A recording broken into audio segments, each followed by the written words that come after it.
It took me over a decade of building businesses, managing teams, and engineering a seven-figure exit to understand what true confidence actually is. Hustle culture is going to tell you to fake it till you make it. It's the worst advice that I've seen out there.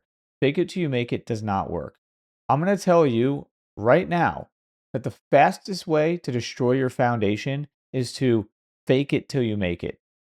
Because what you're doing is you're lying to yourself and you're not being honest with who you really are. And you're also not focusing on what you need to do to build true confidence. In the next several minutes, I'm going to give you the exact neurological architecture of authentic confidence so that you can stop faking it and actually build it. Your unconscious and subconscious mind knows and internalizes much more than you might expect.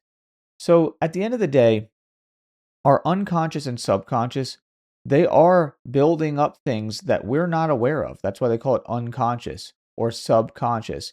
There's things that are happening in our lives, experiences that we're having, memories, just different conversations, all kinds of things in the workplace.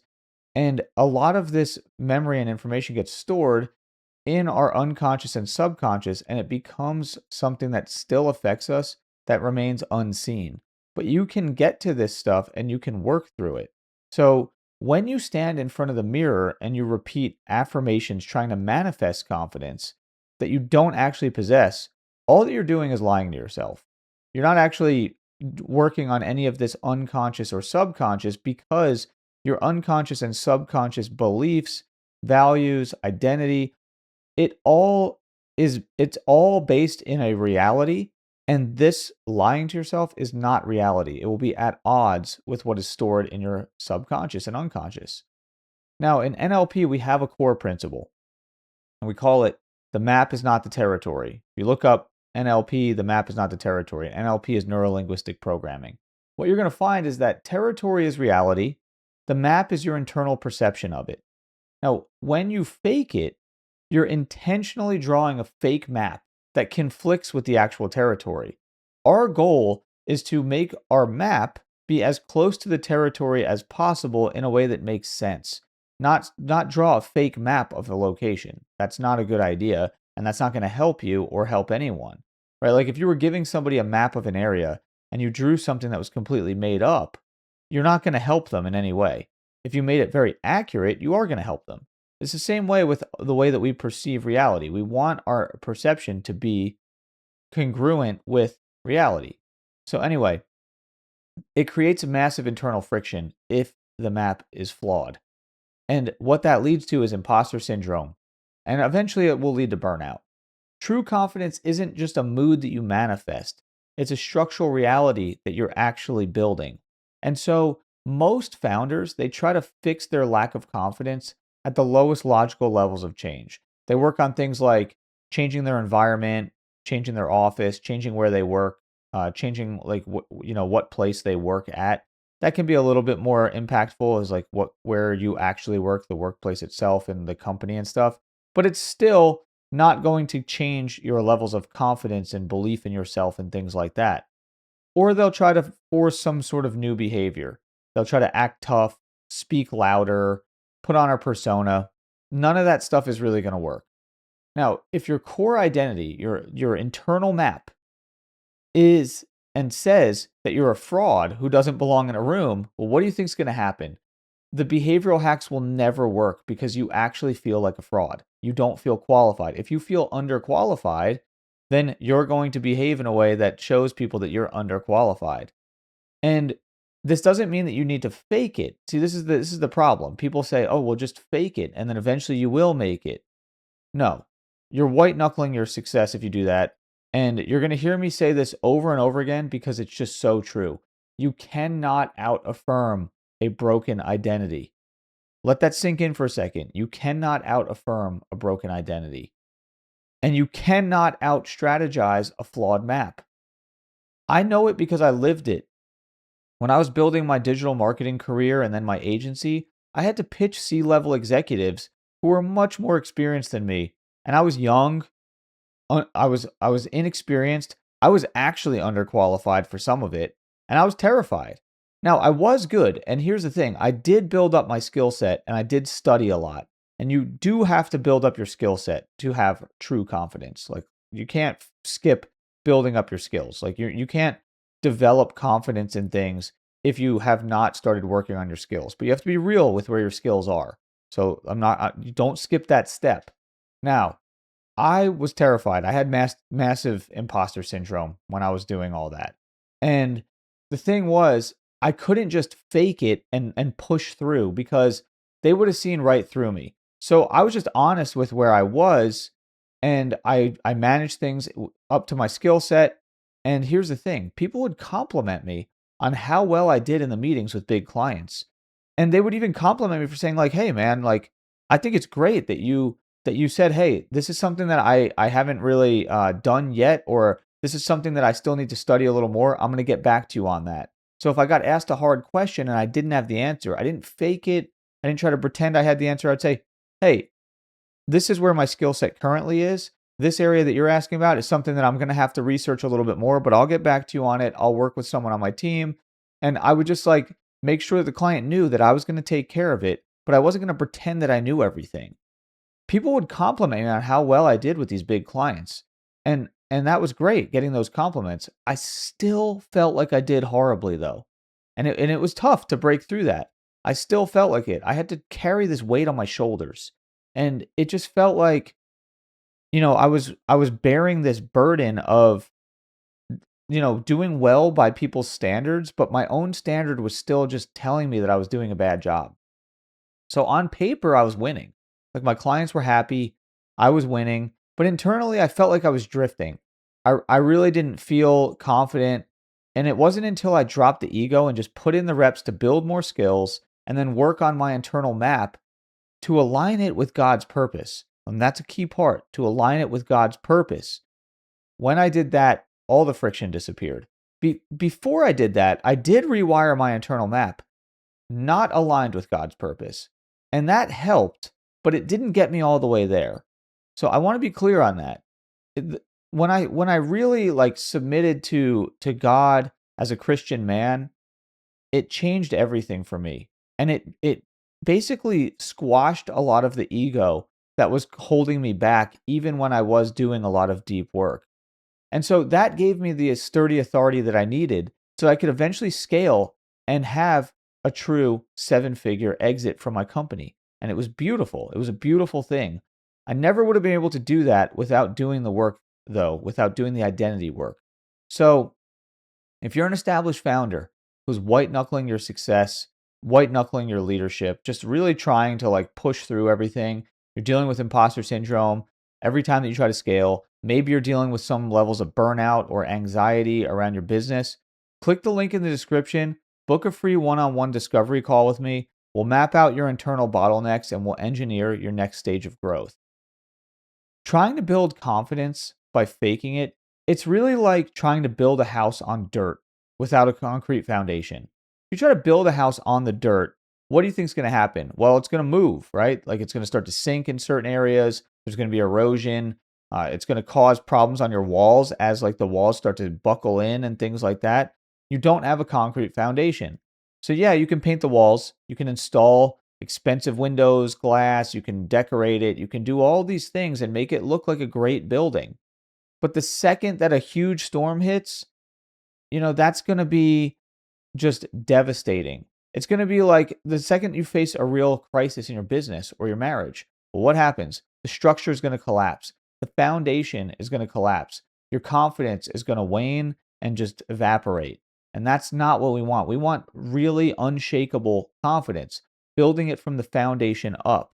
So to stop drifting and start building true unshakable confidence, you have to execute a structural shift. Now, I call this working with your internal map. There's different names that you could probably come up for it or with it. It's sort of like an NLP practice, but it's modified to something that I've come up with that I call working with your internal map.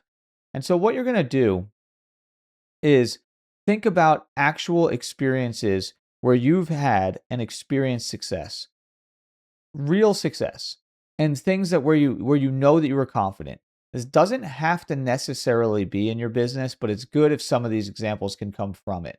So, for example, if you own a business and you're not confident in every aspect of it, but there's certain areas where you just know, hey, I'm so good at this. I've had great experiences that really show this. You can use some of those. You can also use experiences outside of business. So maybe you're a really successful father or husband or um, some sports player or some hobby that you're interested in. Maybe you're really good at it. That's stuff that you can also use here. Now, I want you to bring up some of these experiences and I want you to see how you were in those moments. The best way to do this is to close your eyes and just really like start to bring the experiences up, maybe one at a time. It's going to be different for everybody. Now, pay attention to what we call in NLP the submodalities. So, is it more visual for you? What's the brightness, the color? Can you make it colorful? Can you make it brighter? What is the sound that you're hearing? Can you make it louder and more impactful? What are you feeling in your body?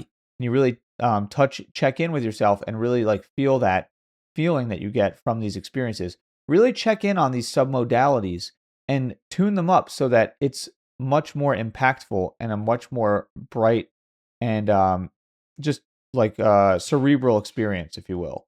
So what I want you to do is bring those up, bring one of them up and work with it and just see what were the values that you were embodying there? Like what were the values there? Because you need to understand this is the real you. You already have success. You already have things that make you confident because you've already done things in your life. So, a lot of the times, people feel a lack of confidence because there's some negative experiences that are right in front of their face when they close their eyes. Right in the forefront of their unconscious and subconscious are these negative experiences. But there's a lot of positive ones that you have that are getting pushed to the background. So, I'm asking you to bring them to the foreground, really make them front and center, and understand that this is the real you. So, make a collage of these memories and experiences. So as you work with one, now bring up another one and another one. And you can stitch them together. This is a technique that I learned from one of these from an NLP book is stitching them together, almost like a canvas that's stitched together. You can even, if you're visual, you can even look at it as stitched together memories and experiences. Maybe they're video, maybe they're image based, maybe they're image and you can step into them as video based and the first person. And I want you to really associate with these and step into them from the first person, seeing them through your eyes and feeling what you really felt in those experiences. Now, what I want you to do after this is I want you to just look at these experiences after you make your collage, and then I want you to start to see if you really feel confidence coming from these, and you should. If you don't feel it yet, then you're probably not choosing the most impactful experiences and making them bright enough. So do the submodality work. And once you have it and you have your kind of collage, and if it's not visual, it might be a collection of sounds.